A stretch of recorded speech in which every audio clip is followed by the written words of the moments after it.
Halo semuanya, saya Aditya Bramantio.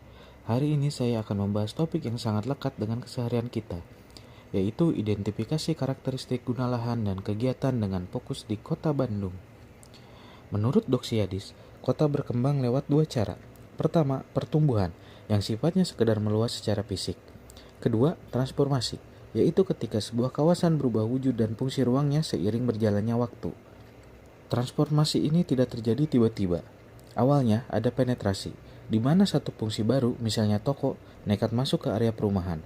Lalu masuk ke tahap invasi, di mana toko-toko lain mulai ikut-ikutan buka di sana.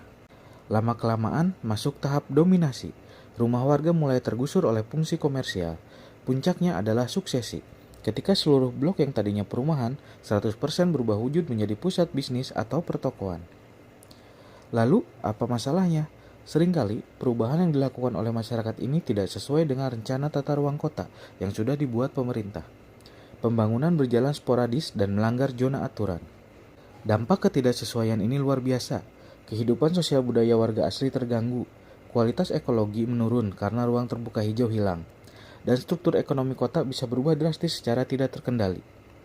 Disinilah pemerintah harus berani intervensi.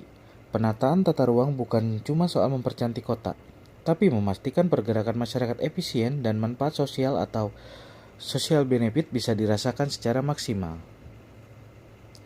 Untuk membenahi ini, kita harus samakan persepsi. Pertama, apa itu guna lahan? Ini adalah fungsi makro atau fungsi dominan yang sudah ditetapkan oleh pemerintah untuk sebuah kawasan luas. Kedua, apa itu kegiatan? Kegiatan adalah level mikronya. Ini adalah pemanfaatan ruang yang benar-benar terjadi di lapangan pada sebidang tanah atau bangunan spesifik oleh penghuninya. Secara umum, tata ruang kota dikelompokkan ke dalam beberapa fungsi utama. Ada blok untuk perumahan, kawasan komersial, industri, kawasan lindung atau ruang terbuka hijau, dan kawasan campuran. Sayangnya, di lapangan, kawasan perumahan belum tentu murni isinya rumah. Ada yang buka bengkel, warung, atau klinik. Makanya, kita butuh identifikasi lapangan untuk melihat realitas transformasi ini. Inilah tujuan utama survei kita. Kita ingin turun ke lapangan dan mengkaji secara langsung seberapa besar gap atau ketidaksesuaian antara rencana guna lahan di atas kertas dengan kegiatan nyatanya. Untuk mencapai tujuan itu, sasaran pertama kita adalah mengidentifikasi dan memetakan dengan jelas bagaimana sebenarnya karakteristik guna lahan yang ada di Kota Bandung saat ini. Sasaran kedua, kita akan membedah tingkat variasinya. Dalam satu zona yang katanya kawasan perumahan, kita akan data ada berapa banyak variasi kegiatan komersial atau industri kecil yang menyusup di dalamnya. Sasaran ketiga, kita ingin menangkap tren. Kita akan menganalisis karakteristik kegiatan apa saja yang belakangan ini paling pesat berkembang dan mendominasi kawasan-kawasan di Kota Bandung. Hasil akhir alias output dari seluruh kegiatan ini adalah satu dokumen laporan survei yang komprehensif.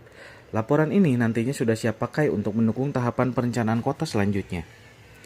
Survei ini tidak main-main karena lingkupnya mencakup 6 wilayah pengembangan yang ada di Kota Bandung. Proyek pemetaan ini akan memakan pelaksanaan selama 1 semester penuh. Untuk pelaksanaannya, kita bagi ke beberapa tahap. Tahap persiapan meliputi perumusan masalah, penentuan populasi, dan sampel survei, serta penyusunan kuesioner dan perangkat survei lainnya. Masuk ke tahap pelaksanaan, tim akan turun ke target area. Di sini kita tidak cuma ambil data, tapi juga wajib mematuhi etika survei lapangan dan memastikan semua izin dari dinas terkait beres.